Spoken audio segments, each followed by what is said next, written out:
Vigente há 24 anos, o Código de Trânsito Brasileiro, CTB, tem como finalidade dar mais segurança a motoristas, passageiros, pedestres e ciclistas. Nele estão os direitos e também obrigações de todos os cidadãos quando o assunto é tráfego terrestre no Brasil. Publicada em outubro de 2021, a Lei 14.229 trouxe importantes alterações no CTB. São novas regras de trânsito que vêm sendo implementadas de forma gradativa desde abril deste ano. Outra recente mudança foram as especificações, produção e expedição da Carteira Nacional de Habilitação. No artigo 5º de hoje, vamos falar sobre essas novas regras e alterações e como elas impactam na vida de todos. Mas antes de começarmos, vamos ver o que diz a nossa Constituição? A Carta Magna diz que todos são iguais, sem distinção de natureza, e garante aos brasileiros e aos estrangeiros residentes no país a inviolabilidade do direito à vida, à liberdade, à igualdade, à segurança e à propriedade. Diz ainda que não há crime sem lei anterior que o defina, nem pena sem prévia cominação legal. Sobre o tema, eu converso agora com o Rodrigo Gonzalez, advogado especialista em direito de trânsito, e com Frederico de Moura Carneiro, secretário nacional de trânsito. Muito obrigada pela participação de vocês. Doutor Rodrigo, além do CTB, a própria Constituição Federal, ela reservou um parágrafo no artigo 144, após a edição da emenda 82 de 2014, para incluir aí a noção de segurança viária. Qual a importância disso? Olá, Flávia. Olá a todos que nos acompanham. É um enorme prazer para mim estar aqui no artigo 5º e uma grande honra também poder falar sobre direito de trânsito ao lado do Dr. Frederico. Eu costumo dizer que o trânsito ele é uma construção coletiva. Não importa apenas o nosso comportamento individual, mas sim o comportamento que nós temos como uma sociedade, dividindo os espaços nas vias públicas.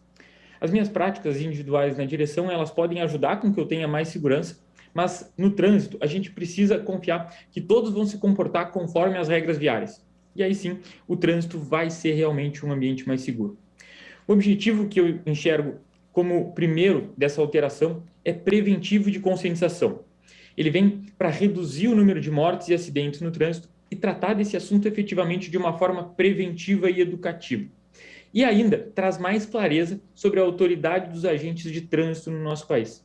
Trazer essa matéria para a Constituição Federal foi uma ação de reforço da importância, incluindo a segurança viária, de uma forma expressa dentro da nossa Constituição, no artigo que trata da segurança pública. Todos nós precisamos usar a estrutura viária e, como sociedade, a gente precisa estar consciente da nossa responsabilidade e do nosso papel para que todos tenhamos segurança nesse ambiente. Doutor Frederico, vamos falar então um pouquinho agora da Lei 14.229. Quais foram aí as principais atualizações que ela trouxe para nós? Olá, Flávia, é um prazer estar com vocês aqui, todos que nos acompanham aqui no artigo 5º. Bom, a Lei 14.229, ela é um projeto de lei que decorreu da medida provisória 1050, que trazia umas mudanças em relação aos critérios de pesagem de veículo. E nessa oportunidade, foram introduzidas mudanças importantes no Código de Trânsito Brasileiro, principalmente naquelas que tratam do processo administrativo, a questão assim, dos prazos para que os órgãos autuadores possam dar conclusão ao processo de aplicação de penalidades. Então, tivemos algumas mudanças em relação ao critério de pesagem, em relação também ao processo administrativo. E, voltando um pouquinho mais no tempo, é importante registrar a Lei 14.071, de 2020, que entrou em vigor em 2021. Essa, sim, trouxe mais significativas alterações no Código de Trânsito, que foi publicado em 97, e após 24 anos, aí, é a primeira vez que houve uma revisão mais significativa. Então, nós tivemos diversas alterações, seja em relação ao processo de formação de condutor, a validade das carteiras de habilitação, a pontuação, os limites de pontuação para a aplicação da penalidade de suspensão do direito de dirigir. Então, foram várias mudanças, incorporando tecnologias também, uma inovação do CTB, ante ao novo momento em que vivemos na sociedade brasileira, com a transformação digital sendo aí a realidade de todas as pessoas. Bom, já estava mais do que na hora de ter essas alterações com tantas mudanças que nós passamos aí, né? E, doutor Frederico, o senhor falou aí do limite para suspensão da carteira. O que mudou na pontuação?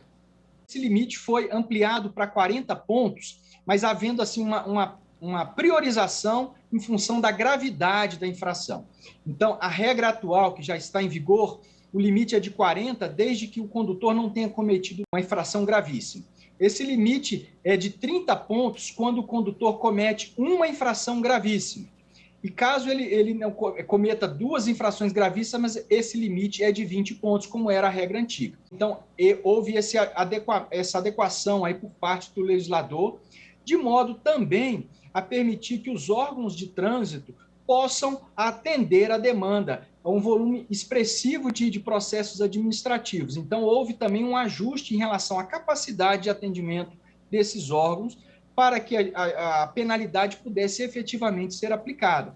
Porque uma sensação que incorre assim na população é que tem uma lei que não pega, né? Então, às vezes, você tem uma lei que exige uma penalidade, mas que por funções burocráticas, às vezes volume de demanda para os órgãos, para o Poder Judiciário, a gente não tem a efetiva aplicação dessa penalidade, dessa lei. Agora, doutor Rodrigo, é bom todo mundo ficar atento a essas alterações aí, porque elas influenciam tanto na vida de motoristas quanto de pedestres, de todo mundo, né?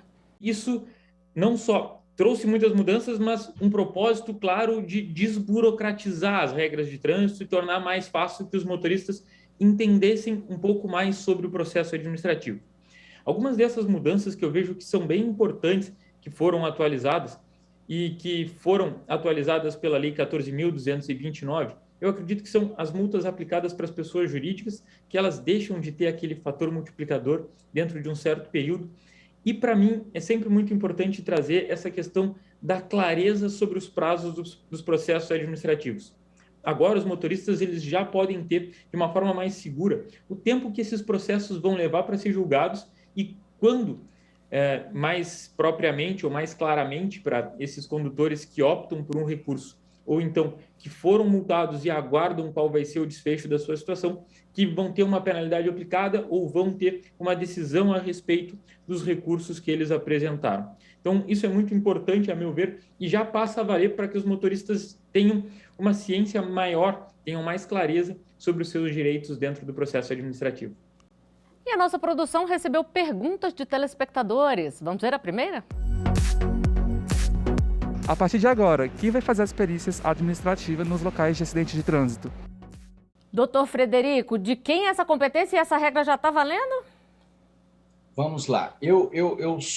Fui perito criminal da Polícia Civil do Distrito Federal. Então, assim, eu me sinto com bastante propriedade para responder essa pergunta. Bom, quando nós temos um acidente de trânsito em que há vítimas, então seja consequência, né, como consequência, o óbito ou uma lesão corporal, então, ou seja, nós temos, em tese, né, um caso de crime culposo a ser investigado. Então, pelo Código de Processo Penal, a competência para realizar essa perícia é da autoridade policial. Então, consequentemente, um perito criminal designado pela autoridade policial, diga-se o delegado de polícia. Então, quando nós temos, então, acidente com vítima, né, pelo Código, pela legislação brasileira, a competência de um perito criminal. Aí, a Lei 14.229 trouxe a questão da perícia administrativa. Então, é umas situações em que não houve lesão corporal, não houve, em princípio, a prática, o cometimento de algum crime. Então, a lei agora faculta que esse levantamento do local, né, dos indícios desse local, para verificar, por exemplo, a responsabilidade, intensidade dos danos, as circunstâncias em que o acidente ocorreu, e até mesmo para que os órgãos de trânsito possam adotar medidas preventivas para evitar a ocorrência de futuros acidentes. Então, foi inserida dentro das competências da Polícia Rodoviária Federal, né, no âmbito das rodovias federais, que possam realizar esses levantamentos de locais, essas perícias administrativas. Então, essa é uma novidade que nós temos aí na Lei 14.229. Doutor Rodrigo, e teve mudança também na questão do exame toxicológico que é exigido para algumas categorias de habilitação? Sim, Flávia, tiveram mudanças muito significativas porque essa é uma categoria que tem um cuidado muito especial com a sua CNH, porque tratamos aqui da categoria que usa a CNH como um instrumento de trabalho. Os motoristas das categorias C, D e E passaram a ser obrigados a realizar o exame toxicológico para renovação da CNH, mas não apenas no momento da renovação. Isso aqui é muito importante de frisar. Os motoristas com menos de 70 anos, eles deverão realizar o exame toxicológico a cada 2 anos e meio, contados da obtenção ou da renovação da carteira, independentemente da validade da CNH. E tem um outro ponto que é muito válido lembrar a todos os motoristas. Tem multa para quem não realizar esse exame toxicológico. Agora, os motoristas das categorias C, D e E, que forem flagrados dirigindo sem o exame após 30 dias do vencimento do prazo estabelecido, eles poderão ser autuados pelo cometimento de uma infração gravíssima. E aí, o Código de Trânsito trouxe uma analogia para essa infração específica às infrações de dirigir sob influência de substância psicoativa, colocando lá como uma nova infração próximo do artigo 165, que seria as multas da lei seca. E a penalidade para esse caso seria de uma multa multiplicada por 5 vezes, chegando a um valor de quase R$ 1.500, e talvez a maior das penalidades para aquela pessoa que usa a sua carteira como um instrumento de trabalho, que é a suspensão do direito de dirigir por um período de 3 meses e a condição para reaver o seu direito de habilitação, a realização de um teste com resultado negativo nesses exames toxicológicos. E antes de irmos ao intervalo, eu chamo mais uma pergunta de telespectador. Com a modernização da CTB, como ficou o uso de farol baixo durante o dia? E aí, doutor Frederico, eu devo ou não usar o farol quando estou dirigindo aí durante o dia? Bom, depende do tipo de via, em que você estiver, por onde você estiver trafegando. Então, se nós tivermos uma via de pista simples, ou seja, de mão dupla, nós temos, então, uma faixa para um sentido e uma faixa no outro sentido. Então, é uma situação em que há o risco de uma colisão frontal. Então, nesses casos, é obrigatório o uso da luz baixa, mesmo durante o dia. Então, em rodovias que nós temos assim uma separação, uma pista para um sentido, tem um canteiro central ou um balizamento, uma defensa que separa uma via da outra, em que não há o risco de uma colisão frontal, o uso da luz baixa durante o dia, então ele é facultativo, certo? Então, essa é a inovação que nós temos, então, trazida pelo novo CTB. Na dúvida, é melhor a gente acender o farol e deixar, Não faz mal, Bom, nós vamos continuar esse assunto no próximo bloco, após o intervalo. A gente volta rapidinho. Até já.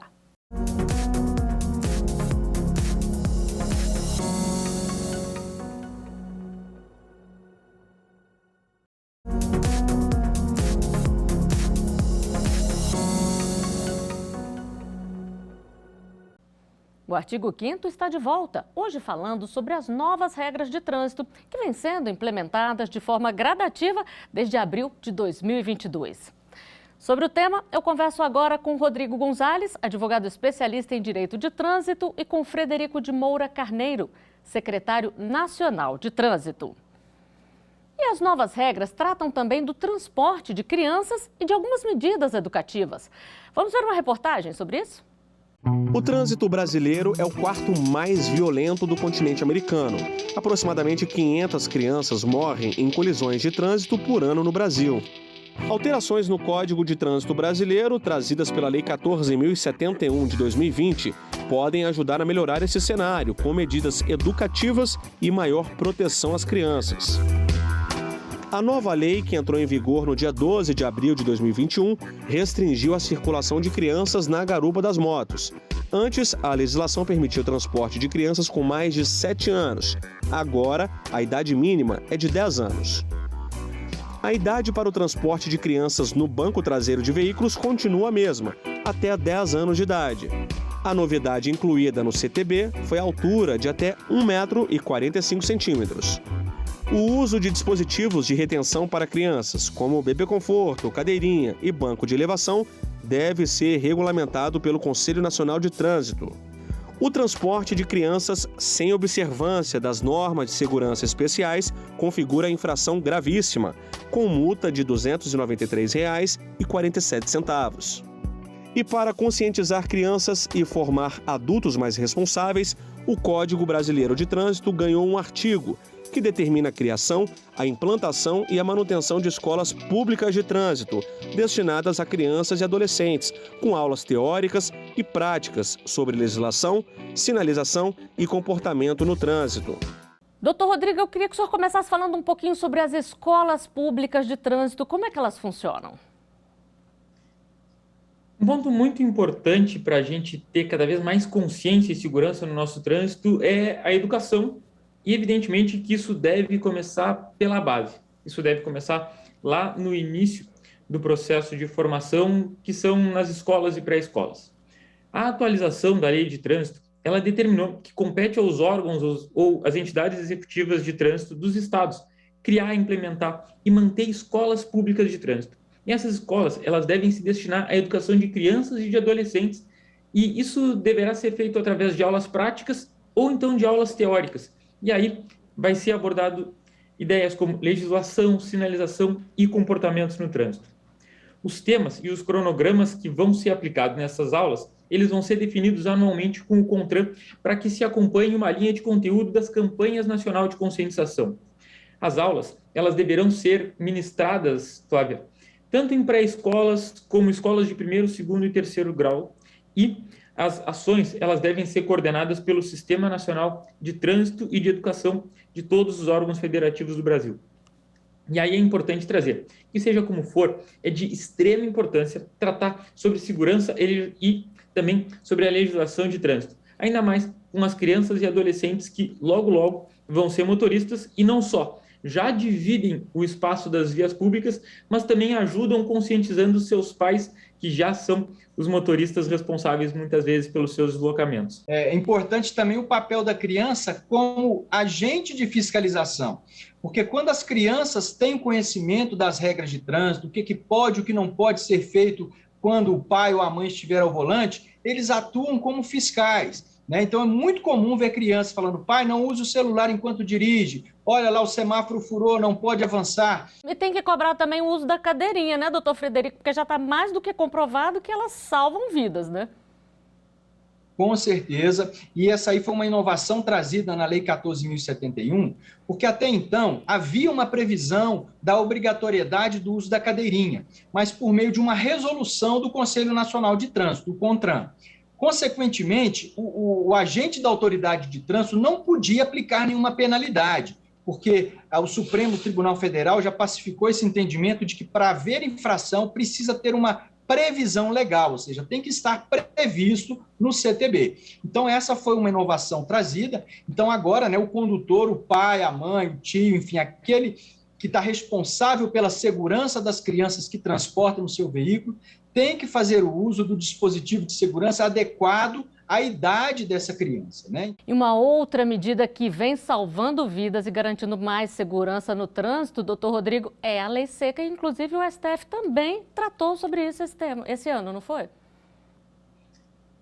Sim, esse é um assunto muito importante de ser debatido, Flávia, porque a lei seca, ela trata um ponto onde muitos motoristas questionam os seus direitos e como eles são respeitados, mas tem aqui um dos elementos que traz os maiores riscos para a nossa segurança no trânsito, que é dirigir sob a influência de álcool. E, recentemente, o STF trouxe uma decisão importante, pacificando um assunto e trazendo o que, para mim, é algo dos pontos mais importantes, que é clareza sobre a lei, que regulamenta a forma como as pessoas devem ou não interpretar as regras que estão vigiando.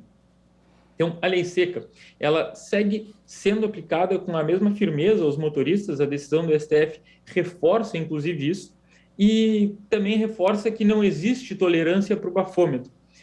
Qualquer quantidade de álcool que for identificada, ela já pode gerar uma infração de trânsito. Então, o Brasil, nesse ponto, é um exemplo mundial, e essa decisão do Supremo Tribunal Federal mostra, então, que realmente o direito coletivo prevalece sobre qualquer tese sobre o direito individual, a individualidade da pessoa. Eu gostaria de complementar que essa decisão do STF, ela vale também para as infrações que foram anotadas antes dessa decisão ser tomada. Ela simplesmente reforçou, ou na verdade trouxe clareza, trouxe luz à questão de que essas multas, elas estão atendendo às regras constitucionais, segundo esse entendimento do STF. Muitos motoristas tiveram essa dúvida se isso se aplicaria ou poderia alterar as multas que já haviam sido aplicadas. E aí é importante trazer que As multas por recusa ao teste do bafômetro, elas já vinham sendo aplicadas e essas multas terão as suas penalidades mantidas, ou poderão ter suas penalidades mantidas, porque a decisão do STF não gerou efeito ou não trouxe nenhum impacto para as multas que já haviam sido anotadas. Eu acho que esse é um ponto importante de clareza para vários motoristas. E vamos à última pergunta de telespectador. Eu queria saber se durante os processos de suspensão e cassação da habilitação, o condutor vai ter a sua carteira bloqueada. Doutor Rodrigo, como é que fica essa situação? Bem, se o condutor sofrer a suspensão ou a cassação da CNH e ele não recorrer das penalidades ou tiver os seus recursos indeferidos, ele deverá cumprir a penalidade por um determinado período que vai ser estipulado pela autoridade de trânsito e ele vai ter que passar por esse período sem poder dirigir. Mas se o motorista optar pelos recursos dessas penalidades, ele vai poder seguir utilizando a sua habilitação durante o julgamento, durante o processo administrativo, até o resultado final ser apresentado para esse condutor.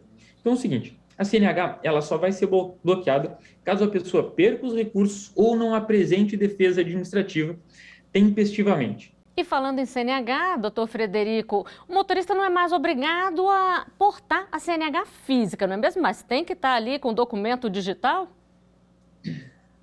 Pois é, como eu disse inicialmente, né, o código agora está se adequando à nova realidade que vive a sociedade brasileira, né, em meio aí à transformação digital. Então, hoje nós já temos previsto no CTB a possibilidade de o condutor portar o documento tanto do veículo quanto da habilitação em meio digital. E para a gente encerrar, quais foram as inovações aí, doutor Frederico, da resolução 886 do CONTRAN sobre a expedição, produção e emissão da carteira de motorista?